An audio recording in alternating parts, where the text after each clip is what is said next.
নমস্কার বন্ধুরা, SB academic সেন্টারে প্রত্যেকটা ছাত্রছাত্রীকে স্বাগত। দেখতে পাচ্ছ আজকে আমি দশম শ্রেণীর ইতিহাস সলভ করাচ্ছি। এই বইটা সলভের জন্য প্রচুর ছাত্রছাত্রী রিকোয়েস্ট করেছে যে স্যার বইটা সলভ করে দিন, খুবই গুরুত্বপূর্ণ বই।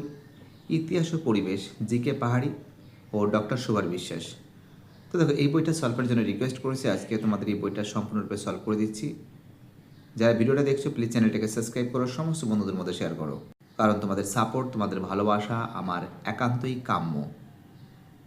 তো দেখতে পাচ্ছ, এবারে আমি তোমাদের 6 চ্যাপ্টার সলভ করাবো। 20 শতকে ভারতে কৃষক, শ্রমিক, বামপন্থী আন্দোলন, বৈশিষ্ট্য ও পর্যালোচনা। তো দেখো, এই অধ্যায়টা সলভের জন্য কিন্তু আমাকে প্রচুর ছাত্রছাত্রী রিকোয়েস্ট করেছে যে স্যার প্লিজ স্যার সলভ করে দিন। আমি বলছি ভয়ের কোনো কারণ নেই, এসবি একাডেমিক সেন্টার যখন তোমাদের সঙ্গে আছে অবশ্যই এগুলো সলভ করে দেবে। আমরা সবসময় তোমাদের পাশে থাকবো। দেখো, বইটা খুবই গুরুত্বপূর্ণ বই, জিকে পাহাড়ির বই আছে। 6 চ্যাপ্টার সলভ করাচ্ছি। প্রচুর ছাত্রছাত্রীর রিকোয়েস্ট আছে। একা আন্দোলনের নেতা ছিলেন, তোমরা জানো যে একা আন্দোলনের নেতা কে ছিলেন? তোমরা জানো একা আন্দোলনের নেতা ছিলেন মাদারিপাশি। খুবই গুরুত্বপূর্ণ প্রশ্ন কিন্তু। একা আন্দোলনের নেতা কে ছিলেন? তোমরা জানো একা আন্দোলনের নেতা ছিলেন কিন্তু মাদারিপাশি। খুব ইম্পর্টেন্ট কোশ্চেন, খুব ভাইটাল কোশ্চেন। দ্বিতীয় প্রশ্ন, নিখিল ভারত ট্রেড ইউনিয়ন প্রতিষ্ঠিত হয়েছিল। দেখো, তোমরা জানো নিখিল ভারত ট্রেড ইউনিয়ন প্রতিষ্ঠিত হয়েছিল কিন্তু 1920 সালে। নিখিল ভারত ট্রেড ইউনিয়ন প্রতিষ্ঠিত হয়েছিল কত সালে? তোমরা জানো নিখিল ভারত ট্রেড ইউনিয়ন প্রতিষ্ঠিত হয়েছিল 1920 সালে। AITUC, world India trade union Congress 1920, Lala Lajpat Rai. মাথায় রাখবে কিন্তু। 3 দাগের প্রশ্ন, বয়কট আন্দোলনের ফলে অর্থনৈতিক দিক থেকে ক্ষতিগ্রস্ত হয়েছিল। দেখো, বয়কট আন্দোলনের ফলে অর্থনৈতিক দিক থেকে ক্ষতিগ্রস্ত হয়েছিল কিন্তু মধ্যবিত্ত শ্রেণী। বয়কট আন্দোলনের ফলে অর্থনৈতিক দিক থেকে ক্ষতিগ্রস্ত হয়েছিল কিন্তু মধ্যবিত্ত শ্রেণী। দেখো, এগুলো সলভ করার পর এবার দেখতে পাচ্ছ, এবার তোমাদের আমি অতি সংক্ষিপ্ত প্রশ্নাবলী যে প্রশ্নগুলো আছে সেই প্রশ্নগুলো টু দ্য পয়েন্ট আজকে আমি সলভ করে দেবো।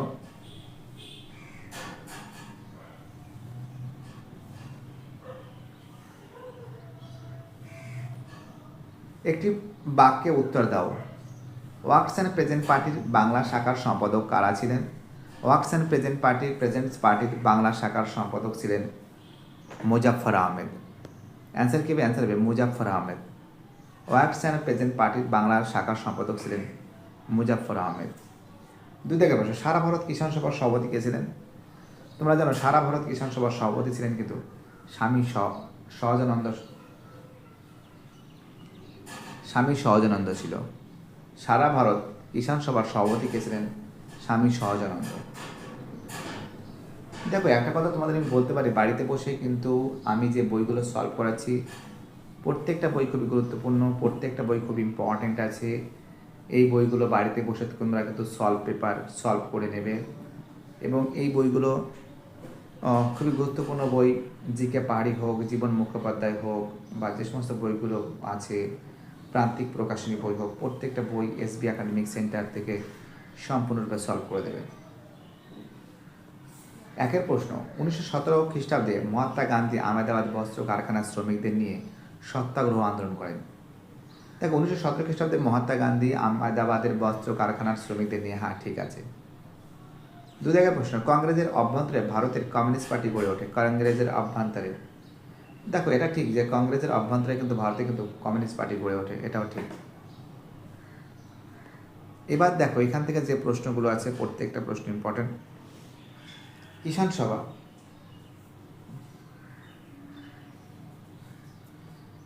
সভা ছিল, তোমাকে লিখতে হবে কিষাণ সভা ছিল গৌরশঙ্কর মিশ্র। একা আন্দোলন হবে বাবা রামচন্দ্র।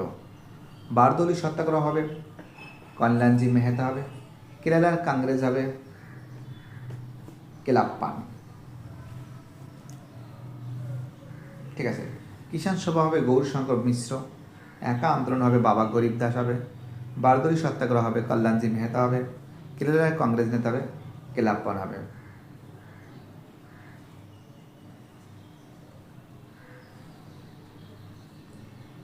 কিষাণ সভায় গৌরীশঙ্কর মিশ্র হবে, একা আন্দোলন হবে বাবা রামচন্দ্র হবে, বারদৌলি সত্যাগ্রহ হবে কল্যাণজি মেহতা হবে, কেরালার কংগ্রেস নেতা হবে কেলাপ্পান হবে। দেখতে পাচ্ছ খুব সুন্দর করে তোমাদের সামনে তুলে ধরেছি আমি। দেখো, এই যে ম্যাপ পয়েন্টিংগুলো আছে, ম্যাপ পয়েন্টিং তোমাদের টেক্সট বইতে আছে। আমার যদিও ছবিটা নেওয়া হয়নি, দেখিয়ে দিতাম তোমাদের আমি। ছবিটা তোলা হয়নি, বইতে আছে, তোমরা দেখে নিও, ঠিক আছে। দেখো এইগুলো সলভ করার পর এবার তোমাদের আমি যেটা সলভ করাচ্ছি সেটা কিন্তু হচ্ছে শূন্যস্থান পূরণ করো। কংগ্রেস 1930 খ্রিস্টাব্দে 26শে জানুয়ারি প্রথম স্বাধীনতা দিবস পালন করে। 1930 সালের 26শে জানুয়ারি প্রথম স্বাধীনতা দিবস পালন করে। হ্যাঁ, ঠিকই বলেছি, দিবস পালন করে। চলো পরের প্রশ্ন কি বলেছে। লাঙ্গল পত্রিকার সম্পাদক ছিলেন, তোমরা জানো লাঙ্গল পত্রিকার সম্পাদক ছিলেন কাজী নজরুল ইসলাম। লাঙ্গল পত্রিকার সম্পাদক কে ছিলেন? তোমরা জানো যে লাঙ্গল পত্রিকার সম্পাদক ছিলেন কিন্তু কাজী নজরুল ইসলাম। লাঙ্গল পত্রিকার সম্পাদক কে ছিলেন? অ্যান্সার হবে কাজী নজরুল ইসলাম।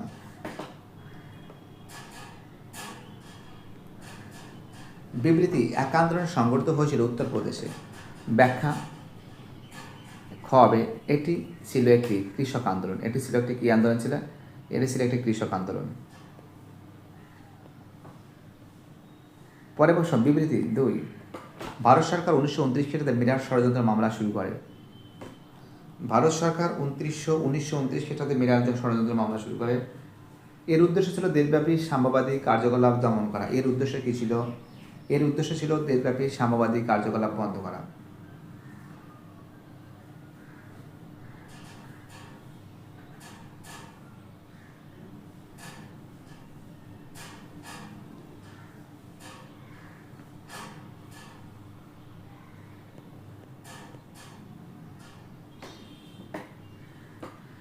এবার আমি সংক্ষিপ্ত প্রশ্নাবলী মান 2 এই প্রশ্নগুলো সলভ করাবো। ফটাফট করে তোমরা ভিডিওগুলো দেখতে থাকো। 3টি আছে, এদিকে আছে কটা, 2টো আছে, 5টা প্রশ্ন, কোনো সমস্যা নেই, হয়ে যাবে। প্রথম প্রশ্ন বলেছে বারদৌলি সত্যাগ্রহ আন্দোলন কেন শুরু হয়? 2 দেখে মাদারি পাশি কে ছিলেন? 3 দেখে কৃষক আন্দোলনে বাবা রামচন্দ্রের কিরূপ ভূমিকা ছিল? 4 দেখে মিরাট ষড়যন্ত্র মামলা কি? এই 4খানা প্রশ্নের আনসার তোমাদের সামনে আমি তুলে ধরছি এক্ষুনি।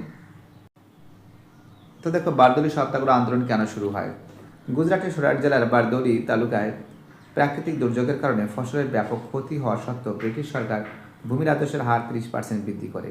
এই অযৌক্তিক রাজস্ব বৃদ্ধির প্রতিবাদে কৃষকদের খাজনা মকুবের দাবিতে 1918 সালে সর্দার বল্লভভাই প্যাটেলের নেতৃত্ব এই আন্দোলন শুরু হয়। সর্দার বল্লভভাই প্যাটেলের নেতৃত্ব এই আন্দোলন শুরু হয়, ঠিক আছে। 2 দাগের প্রশ্ন কি বলেছে মাদারি পাশি কে ছিলেন? মাদারি পাশি কে ছিলেন? তোমরা জানো যে মাদারি পাশি ছিলেন 1921 থেকে 1922 সালে উত্তরপ্রদেশে সীতাপুর বারাবাটি জেলার সংগঠিত একতা আন্দোলনের প্রধান নেতা। তিনি ছিলেন একজন নিম্নবর্গের কৃষক নেতা, যিনি কৃষকদের ঐক্যবদ্ধ করে জমিদারদের অন্যায় অবাদার উচ্চ হারে কর আদায়ের বিরুদ্ধে রুখে দাঁড়িয়েছিলেন। 3 দাগের প্রশ্ন কি বলেছে? কৃষক আন্দোলনে বাবা রামচন্দ্রের কিরূপ ভূমিকা ছিল? বাবা রামচন্দ্র উত্তরপ্রদেশের অযোধ্যা অঞ্চলে কৃষক আন্দোলনের প্রধান সংগঠক ছিলেন। তিনি 1920 সালে অযোধ্যা কিষাণ সভা গঠন করেন এবং কৃষকদের মধ্যে ঐক্য গড়ে তোলেন। তার নেতৃত্বে কৃষকরা বেকার শ্রমদান উচ্চ হারে খাজনা আদায়ের বিরুদ্ধে শক্তিশালী প্রতিরোধ গড়ে তুলেছিলেন। খুব ইম্পর্টেন্ট প্রশ্ন, খুবই ভাইটাল প্রশ্ন। 4 প্রশ্ন কি বলেছে? মিরাট ষড়যন্ত্র মামলাটা কি? দেখো ভারতের কমিউনিস্ট আন্দোলনের প্রসার এবং শ্রমিকদের ধর্মঘট দমন করার উদ্দেশ্যে ব্রিটিশ সরকার 1929 সালে মুজফ্ফর আহমেদ এবং এল জাহাঙ্গীর 33 জন বামপন্থী নেতার বিরুদ্ধে যে মামলা দায়ের করে তা মিরাট ষড়যন্ত্র মামলা নামে পরিচিত। ব্রিটিশ সরকারের মূল লক্ষ্য ছিল ভারতীয়দের জাতীয়তাবাদী ও সমাজতান্ত্রিক আন্দোলনের মধ্যে বিচ্ছেদ ঘটানো। দেখো 4খানা প্রশ্ন সলভ হয়ে গেছে। এবার বাকি যে প্রশ্নগুলো আছে সেগুলো সলভ করে দিচ্ছি। পরের প্রশ্ন বলেছে বিশ্লেষণধর্মী প্রশ্নাবলী প্রশ্নমান 4। 1 প্রশ্ন বঙ্গভঙ্গ বিরোধী আন্দোলনের সময় শ্রমিক শ্রেণীর ভূমিকা কীরূপ ছিল? পেজ নম্বর 90, ঠিক আছে। তো দেখতে পাচ্ছ পেজ নম্বর 90 শ্রমিক শ্রেণীর ভূমিকা। একটু নিচের দিকে চলে আসো বাবা, একটু নিচের দিকে আসো। দেখো এখান থেকে শুরু করে এতটা লিখবে, ঠিক আছে। এবং 91 নম্বর পেজে এখান থেকে শুরু করে এতটা লিখবে, কমপ্লিট। চলো পরের প্রশ্ন কি বলেছে? চলো আমাদের পরের প্রশ্ন বলেছে 2 দাগের প্রশ্ন। অসহযোগ আন্দোলনের সময় উত্তরপ্রদেশে কৃষক আন্দোলনের বিবরণ দাও। পেজ নম্বর 85। তো দেখতে পাচ্ছ পেজ নম্বর 85 তোমরা লিখবে এখান থেকে শুরু করে এতটা লিখবে। এখান থেকে শুরু করে এতটা লিখবে, পেজ নাম্বার 85। চলো আমাদের পরের প্রশ্ন কি বলেছে,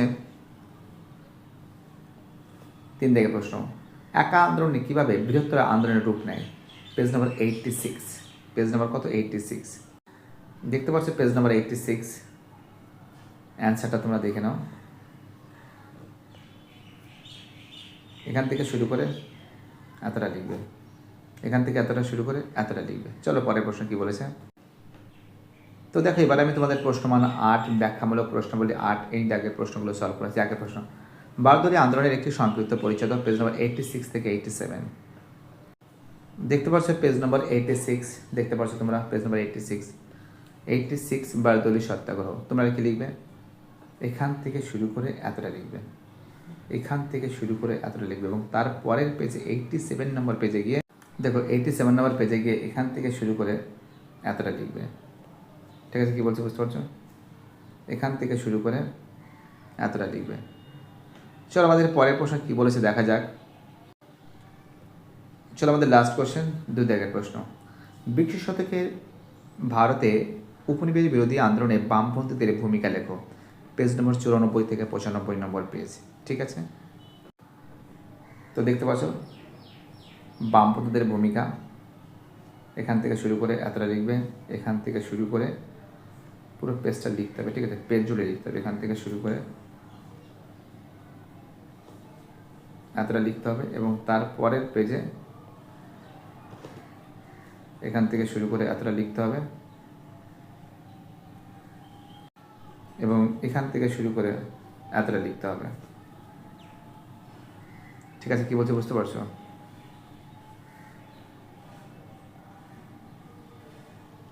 এখানে তো মানবেন্দ্রনাথ রায় সম্পর্কে একটু লিখলে ভালো হয়, যাই হোক এতটা লিখলেই হয়ে যাবে।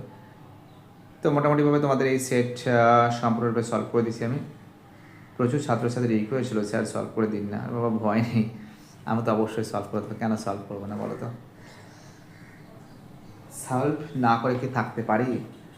তো যাই হোক তোমাদের সলভ করে দিয়েছি 6 চ্যাপ্টার। সবাই ভালো থাকবে, বাইটাটা সবাই ভালো থাকবে, আর আমাদের চ্যানেলের সঙ্গে যুক্ত থেকে চ্যানেলটাকে সাবস্ক্রাইব করে সমস্ত বন্ধুদের মধ্যে শেয়ার করবে। ওকে।